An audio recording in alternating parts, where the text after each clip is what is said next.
Good morning friends, welcome to practical exam study. और आज हम पढ़ेंगे नोडल एनालिसिस।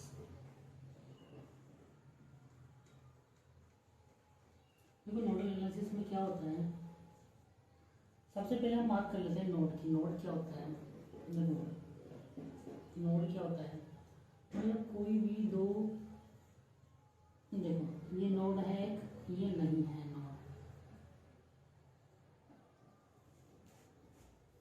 क्यों? क्योंकि यहाँ पे करंट I1 होगा, यहाँ पे करंट I2 होगा। तो इसमें नोड क्या होगा, जहाँ पे तीन या तीन से अधिक ब्रांचें मीट करती हो। देखो यहाँ पे करंट I1 होगा, यहाँ पे करंट I2 होगा और यहाँ पे करंट I3 होगा। तो I1 I2 के इक्वल नहीं होगा। I1 इक्वल टू क्या होगा, I2 प्लस I3। ये क्या हो गया हमारा एक नोड। मतलब नोड का मतलब क्या हो गया, जहाँ पे थ्री या थ्री से अधिक ब्रांचें मीट होती हैं। थ्री और more than three branches meet, मतलब वो पॉइंट है नोड जिस पर तीन या तीन से अधिक ब्रांचेस मीट करती है। अब इसके बाद हम बात कर लेते हैं कि हमने नोड समझ लिया नोड क्या होता है। इसके बाद हम देखते हैं कि नोडल एनालिसिस में क्या होता है। नोडल एनालिसिस में हम क्या करते हैं कि हम सबसे पहले नंबर ऑफ नोड, सबसे पहले क्या निकालते हैं, नंबर ऑफ नोड। फिर इसके बाद हम क्या करेंगे, नंबर ऑफ नोड निकाल लिया हमने।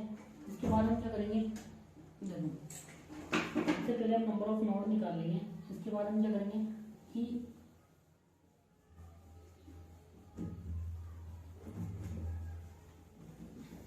देखो इसके बाद हम क्या करेंगे, सपोज करो ये नोड है।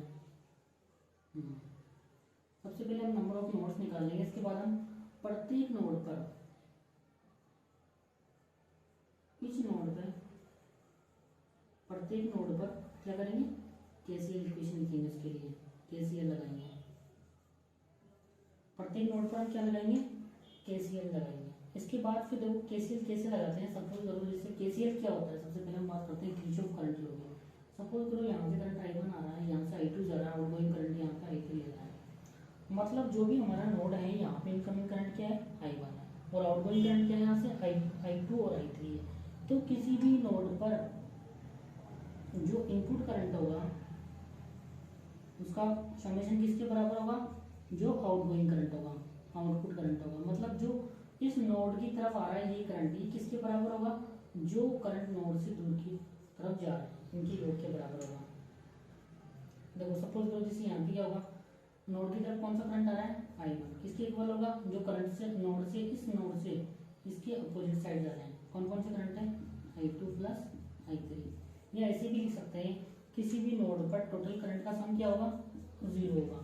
तो कौन, जो इनकमिंग करंट होगा, जो भी इनपुट करंट आ रहा है इसको हम पॉजिटिव लेंगे, और जो आउटगोइंग करंट आ रहा है नोड से दूर की तरफ उसको नेगेटिव लेंगे। देखो यहाँ पर, यहाँ पे क्या इक्वेशन हो जाएगी, I1 minus I2 minus I3 is equal to 0 हो जाएगा। ठीक है, यहाँ तक आया आप लोगों को समझ में। ये होता है केसीएल। और हमें क्या करना है, पहले नंबर ऑफ नोड फाइंड करना है, उसके बाद प्रत्येक नोड पर हमें केसीएल इक्वेशन लिखनी है। सपोज करो ये एग्जांपल देखते हैं हम छोटा सा। देखो तो एग्जांपल देख लेते हैं हम। यहाँ पे हमारे पास वोल्टेज सोर्स V है, यहाँ पे रेजिस्टेंस है R1, यहाँ पे रेजिस्टेंस है R2।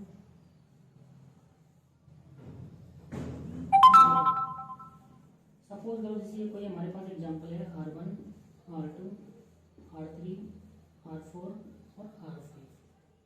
तो हम क्या मानते हैं कि नोड का वोल्टेज सबसे हायर होता है। सब तरफ कितने नोड है सबसे पहले फाइंड करना है। क्योंकि यहाँ पे तीन ब्रांचेज मिल रही है, एक यहाँ पे तीन ब्रांचेज मिल रही है, तो और एक ये यहाँ पे सभी ब्रांचेज मिल रही है, ये तीसरा नोड हो गया। बट हम क्या करते हैं, जो नीचे वाला नोड होता है इसको हम रेफरेंस नोड मानते हैं। तो नीचे वाले नोड को हम रेफरेंस नोड मानेंगे, तो इसका वोल्टेज हम क्या मान लेते हैं, 0 मान लेते हैं। इसका वोल्टेज हमने 0 मान लिया।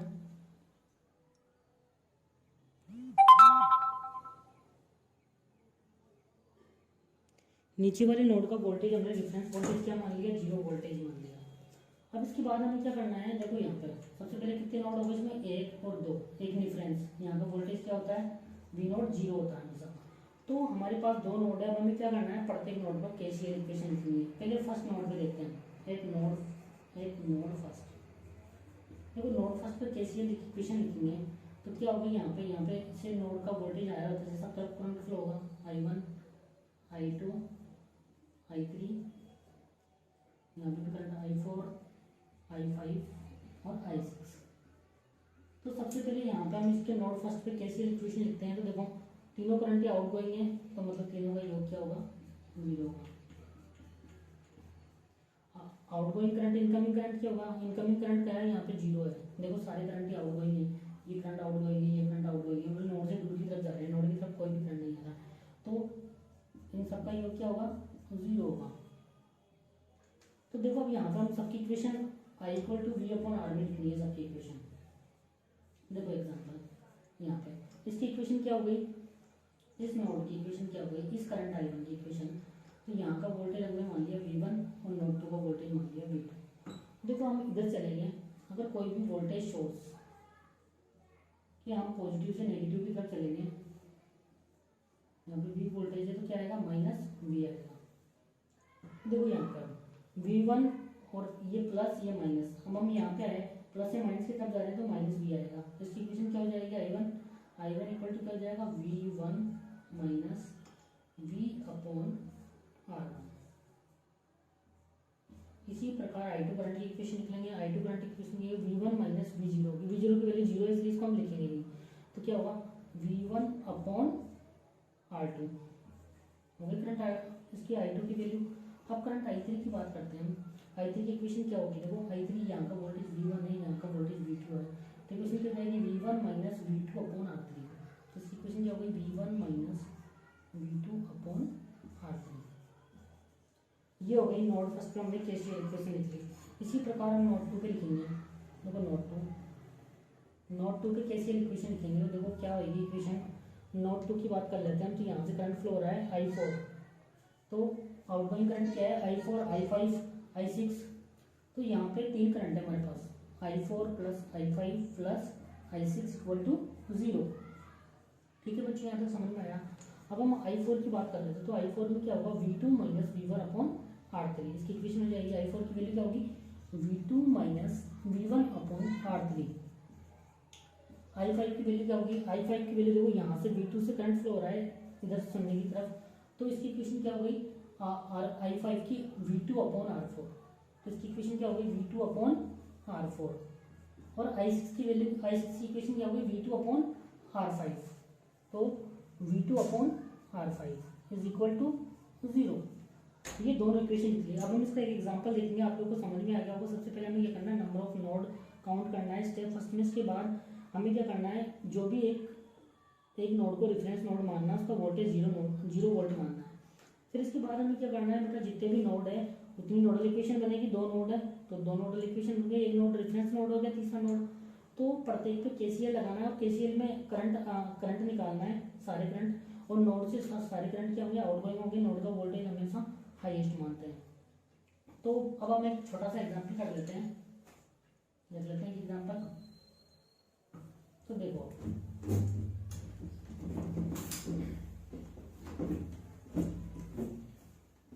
एक बहुत अच्छा एग्जांपल बताता हूँ आप लोगों को। हाँ तो देखो यहाँ पे हमारे पास वोल्टेज है 8 वोल्ट है, यहाँ का रेजिस्टेंस है 2 ओम, यहाँ का रेजिस्टेंस है 2 ओम, यहाँ का रेजिस्टेंस है 2 ओम, यहाँ का रेजिस्टेंस है 2 ओम, और यहाँ का रेजिस्टेंस है 2 ओम। देखो बेटा ये क्वेश्चन देखते हैं, प्लस माइनस, यहाँ का वोल्टेज है 2 2 2 2, ये 2 ओम की रेजिस्टेंस है। ये वाला क्वेश्चन हमें सोल्व करना है, हमें वोल्टेज ये वाला निकालना है, इसमें करंट की वैल्यू फाइंड करनी है हमें, ये करंट निकालना है। तो कितने नोड हो गए इसमें, 1 2 और ये पूरा एक नोड हो गया, ये नोड 3 हो गए। यहाँ पे 2 3 4 ब्रांचेज मिल रही है, यहाँ पे 3 ब्रांचेज मिल रही है। तो सबसे पहले हमने नंबर ऑफ नोड फाइंड कर लिए और एक नोड को रेफरेंस नोड मान लिया। कितनी नोड इक्वेशन बनेगी इसमें, number of node -1, number of node -1। कितने नोड इक्वेशन बनेगी, कितने नोड है, 1 2 3, 3 में से एक गया तो मतलब 2 नोड इक्वेशन बनी है। ठीक है, तो देखो हम स्टार्ट करते हैं। सबसे पहले हम नोड फर्स्ट की बात कर लेते हैं। यहाँ का वोल्टेज हमने मान लिया V1 और नोड 2 का वोल्टेज हमने मान लिया V2, तो दो नोड हो गए हमारे पास। तो हम सबसे पहले नोड फर्स्ट पे देखते हैं। तो यहाँ पे करंट आ रहा है I1, यहाँ पे I2 और यहाँ पे I3 करंट आ रहा है। बोर्ड में थोड़ा सही से लिख देता हूँ क्योंकि हमें दिख नहीं पा रहा डायग्राम में, थोड़ा साफ साफ लिख देता हूँ।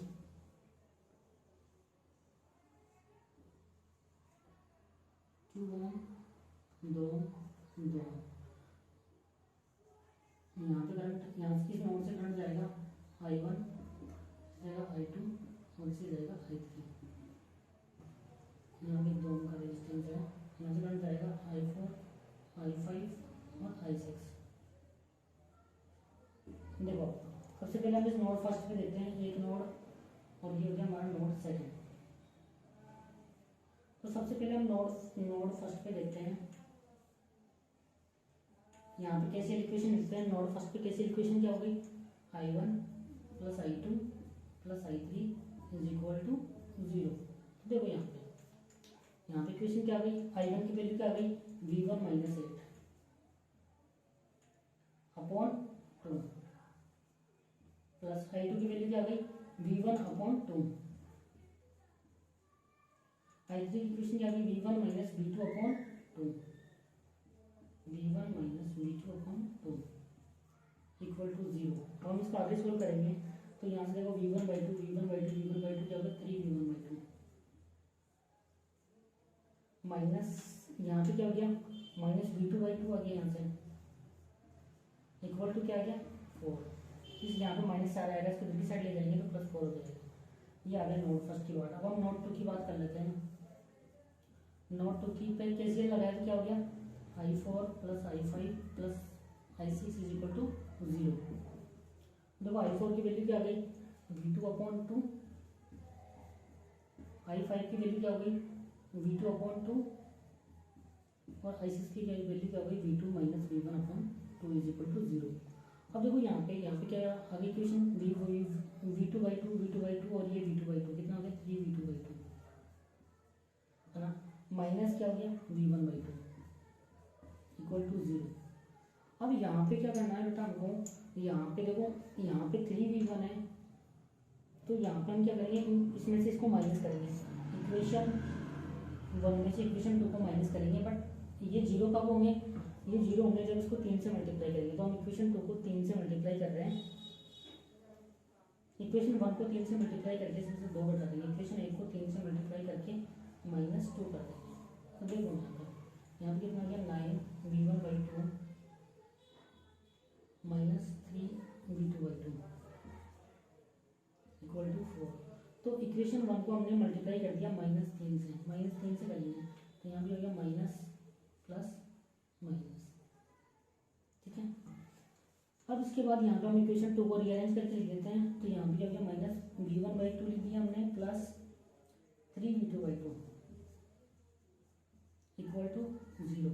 अब इसमें इसको माइनस कर देते हैं। माइनस करेंगे तो चिन्ह बदल जाएंगे, माइनस के जगह प्लस हो जाएगा, प्लस के जगह माइनस हो जाएगा और यहाँ पे माइनस हो जाएगा।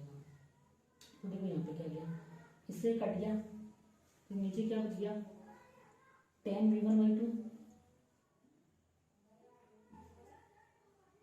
माइनस किया तो 8V1 by 2, 8V1 by 2 minus is equal to क्या आ गया? -4। देखो यहाँ पे 2 से ये कट गया 4 बार तो क्या हो गया? माइनस से माइनस कट गया तो V1 इक्वल टू क्या हो गया? 4/4 इक्वल टू 1 वोल्ट। V1 की वैल्यू आ गई 1 वोल्ट। अब जो ये V1 की वैल्यू आई है 1 वोल्ट, इसको हम पुट कर देंगे इस इक्वेशन 2 में। तो पुट करके देख लो आप, V1 की वैल्यू क्या आ गई? 1 वोल्ट। तो यहाँ पे हम 1 पुट किया तो 3/2, इसकी जगह 1 पुट किया 1/2 इज इक्वल टू 0। अब 3V2 by 2 is equal to क्या हो गया? 1/2। 2 से 2 कट गया तो V2 इक्वल टू क्या आ गया? 1/3 वोल्ट। ये V1 आ गया, ये हमारे पास V2 आ गया। ये V1 आ गया 1 वोल्ट और V2 की वैल्यू आ गई 1/3। अब हमें ये वाला करंट फाइंड करना है। करंट आई थ्री की वैल्यू निकालनी है हमें। तो करंट आई थ्री की वैल्यू क्या हो गई, current I three is equal to V1 minus V2 upon 2। तो आई थ्री की वैल्यू क्या आ गई, V1 की वैल्यू हमने निकाल ली, कितनी आ गई 1 वोल्ट, और V2 की वैल्यू क्या आ गई 1/3/2। तो 1/3 गया, तो यहाँ पे क्या बच गया 2/3 बच गया। तो देखो यहाँ पे एलसीएम ले लिया, तो 3 - 1 = 2/3 अपॉन 2, कितना आ गया, तो यहाँ से आ गया देखो 2 × 2/3, इससे कट गया 1/3, हमारा आंसर आ गया। तो 1/3 एम्पियर करंट आ गया आई थ्री की वैल्यू 1/3 एम्पियर। तो बेटा बहुत सिंपल है नोडल एनालिसिस, मैंने आपको पूरा बताया डिटेल में। अगर कुछ प्रॉब्लम हो तो आप मेरे से पूछ सकते हो। Thank you so much. अगर आपको मेरा वीडियो पसंद आया है तो अपने दोस्तों के साथ शेयर करें, वीडियो को लाइक करें तथा चैनल को सब्सक्राइब करें। और लास्ट में एक चीज़ कहना चाहूँगा बेटा,